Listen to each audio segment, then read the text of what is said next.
एक शहर में दो दोस्त रहते थे। उनका नाम रघुवीर और सुप्रिया था।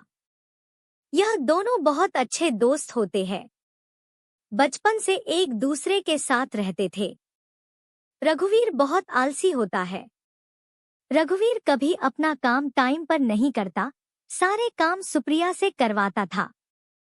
सुप्रिया कर भी देती थी। रघुवीर को गाने सुनना और गेम खेलना बहुत पसंद था और सुप्रिया पढ़ाई में बहुत होशियार होती है। सुप्रिया को पढ़ाई करना और रघुवीर से बातें करना पसंद था। इन दोनों के बीच कोई नहीं आता था, सब रघुवीर से डरते थे। ऐसे ही समय बीतता है और दोनों बड़े हो जाते हैं।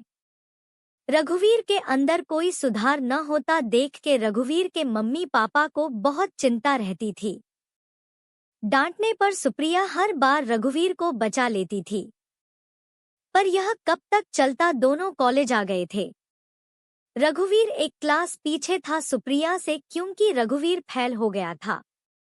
रघुवीर के पापा ने रघुवीर को बहुत सुनाया और रघुवीर कुछ नहीं बोलता, चुपचाप अपने रूम में चला जाता था।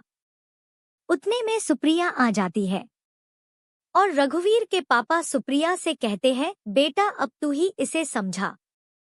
तब सुप्रिया रघुवीर के पास जाती है और रघुवीर को पढ़ाई करने के लिए बोलती है। सुप्रिया रघुवीर को कहती है, आगे तुमने पढ़ाई नहीं की तो मैं तेरी कोई हेल्प नहीं कर सकती। रघुवीर बहुत सीरियस हो गया था। पापा ने बहुत गुस्सा किया आज रघुवीर पर। रघुवीर ने सुप्रिया से कहा, यार मुझसे नहीं होती पढ़ाई। सुप्रिया कहती है, मैं तेरी हेल्प करूंगी, हम दोनों साथ में पढ़ाई करेंगे। तो रघुवीर मान जाता है और हर रोज दोनों पढ़ाई करते।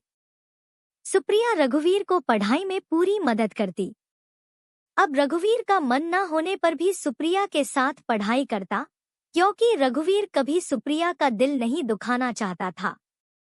सुप्रिया रघुवीर को बहुत पसंद करती है, बचपन से ही, पर कभी कहती नहीं है। और रघुवीर भी सुप्रिया को बहुत पसंद करता है। बचपन से दोनों एक दूसरे को पसंद करते हैं, पर कभी एक दूसरे से नहीं कहते। दोनों डरते हैं कहीं हमारी दोस्ती खत्म ना हो जाए और एक दूसरे से दूर ना हो जाए। पर रघुवीर की मम्मी कभी कभी सुप्रिया को कहती रहती है, बेटा तू ही रघुवीर का ख्याल रख सकती है, तू मेरे रघुवीर से शादी कर ले, इस पागल को तेरे अलावा कोई नहीं समझा सकता है। रघुवीर तेरे अलावा किसी और की नहीं सुनता। रघुवीर की मम्मी सुप्रिया को पसंद करती है। सुप्रिया को शर्म आ जाती है। रघुवीर की मम्मी कहती है, हर रोज रघुवीर के पापा रघुवीर पर गुस्सा करते हैं। इतना सुनकर के सुप्रिया अपने घर चली जाती है, क्योंकि रघुवीर घर पर नहीं होता, अपने पापा के साथ कहीं गया होता है। किसी काम से एक दिन कॉलेज की तरफ से घूमने ले जाया जा रहा था। सुप्रिया रघुवीर से कहती है, हमें भी घूमने के लिए ले जाना। तो रघुवीर कहता है, हाँ क्यों नहीं। सुप्रिया रघुवीर और सुप्रिया दोनों का नाम लिखवा देती है। दोनों अपने घर पर कहते हैं जाने के लिए, पर रघुवीर के पापा नहीं जाने देते रघुवीर को। उसके पापा डांटने लगते हैं, कोई काम अच्छे से करता है क्या जो यह कही जाए, पढ़ाई पर ध्यान तो है नहीं। तभी सुप्रिया आ जाती है और रघुवीर के पापा से कहती है, अंकल रघुवीर को मैं पढ़ाती हूँ और रघुवीर पढ़ाई पर अच्छे से ध्यान देने लगा है, आप रघुवीर को मेरे साथ जाने दो, अब रघुवीर कभी फेल नहीं होगा, मुझे यकीन है। सुप्रिया की बात सुनने के बाद रघुवीर के पापा राजी हो जाते हैं। सुप्रिया रघुवीर के पास जाती है और कहती है, सुबह जल्दी उठ जाना, ठीक है। फिर दोनों जाने के लिए तैयारी करने लगते हैं। अगले दिन सुबह सब जाने के लिए तैयार थे, पर रघुवीर को लेट करने की बीमारी होती है। तभी सुप्रिया तैयार होकर आ जाती है रघुवीर के घर पर। रघुवीर अभी तक सो रहा होता है। सुप्रिया बोली, रघुवीर कहाँ है। रघुवीर की मम्मी बोली, रघुवीर सो रहा है। सुप्रिया बोली, अभी तक सो रहा है। इतना कहे कि सुप्रिया रघुवीर के रूम में चली जाती है और रघुवीर को उठाने लगती है। रघुवीर कहता है, कुछ देर और सोने दे यार। सुप्रिया कहती है, नहीं हम दोनों लेट हो जाएंगे। फिर रघुवीर उठ जाता है। और जल्दी से तैयार होने लगता है, क्योंकि रघुवीर सुप्रिया का हर कहना मानता है और जल्दी कॉलेज की ओर जाते हैं। दोनों कुछ ही टाइम बाद कॉलेज पहुंच जाते हैं। कुछ देर और लेट करते तो सब निकल जाते। सुप्रिया रघुवीर को मारने लगती है क्योंकि सब बस में बैठ गए थे, सिर्फ रघुवीर और सुप्रिया का ही इंतजार कर रहे थे। दोनों भी जल्दी से बस में बैठे जाते हैं, सब मौज मस्ती करते हैं और गाना गाते हैं। रघुवीर और सुप्रिया को सबसे पीछे की सीट मिलती है। लेट होने की वजह से सुप्रिया रघुवीर पर गुस्सा करती है, आज तेरी वजह से बस छूट जाती ना। तब रघुवीर कहता है, यार सॉरी। सुप्रिया मान जाती है और बातें करने लगती है।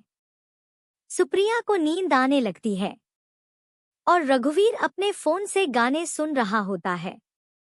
सुप्रिया खिड़की के पास ही बैठी होती है और खिड़की पर सर रख के सो जाती है। जैसे जैसे बस हिलती है वैसे वैसे बार बार सुप्रिया उठ जाती है। तब रघुवीर देख लेता है और अपने कंधे पर सुप्रिया का सर रख देता है। सुप्रिया रघुवीर के कंधे पर ही सो जाती है। तभी अचानक बस ब्रेक मारती है तो सुप्रिया रघुवीर को कस के पकड़ लेती है और रघुवीर को बहुत अच्छा लगता है। रघुवीर भी अपना हाथ सुप्रिया के कमर पर रख लेता है और दोनों एक दूसरे के करीब आ जाते हैं। सुप्रिया नींद में रघुवीर के गले के पास ही सुप्रिया के लिप्स लगने लगते हैं। तभी रघुवीर को कुछ कुछ होने लगता है। रघुवीर सुप्रिया को कस के पकड़ लेता है, सुप्रिया भी रघुवीर को पकड़ लेती है। ना जाने क्या होता दोनों को। रघुवीर भी अपने आप को संभाल नहीं सका, सुप्रिया इतना करीब आ गई थी। सुप्रिया और रघुवीर के लिप्स दोनों एक दूसरे के बहुत करीब आ जाते हैं और रघुवीर सुप्रिया को किस करने लगता है और सुप्रिया भी साथ देती है। दोनों एक दूसरे में खो जाते हैं। सुप्रिया को रघुवीर प्यार से अपनी ओर खींच लेता है और दोनों एक दूसरे को किस करते रहते हैं। तभी अचानक बस रुक जाती है और रघुवीर दूर हो जाता है। तभी सुप्रिया रघुवीर को अपनी ओर करती है पर रघुवीर कहता नहीं, फिर सुप्रिया भी दूर हो जाती है। अब दोनों एक दूसरे को देखने लगते हैं। रघुवीर कहता है, सॉरी वो सुप्रिया पता नहीं क्या हुआ। रघुवीर डरने लगता है पर सुप्रिया रघुवीर के बोलने से पहले ही रघुवीर के लिप्स पर अपनी उंगली रख देती है और कहती है, जो हुआ अच्छा हुआ, मुझे अच्छा लगा। बस फिर से चलने लगती है। सुप्रिया रघुवीर से कहती है, मैं तुमसे बहुत प्यार करती हूँ। रघुवीर, काफी टाइम से रघुवीर भी सुप्रिया को पसंद करता था। रघुवीर भी कहता है, मैं भी बहुत प्यार करता हूँ। सुप्रिया पर हमारी दोस्ती खराब ना हो इसलिए कभी कहा नहीं। फिर दोनों गले लग जाते हैं। दोस्ती प्यार में बदल गई। दोनों बातें करने लगते हैं। कब और कैसे हुआ दोनों को प्यार, यह बताने लगते हैं।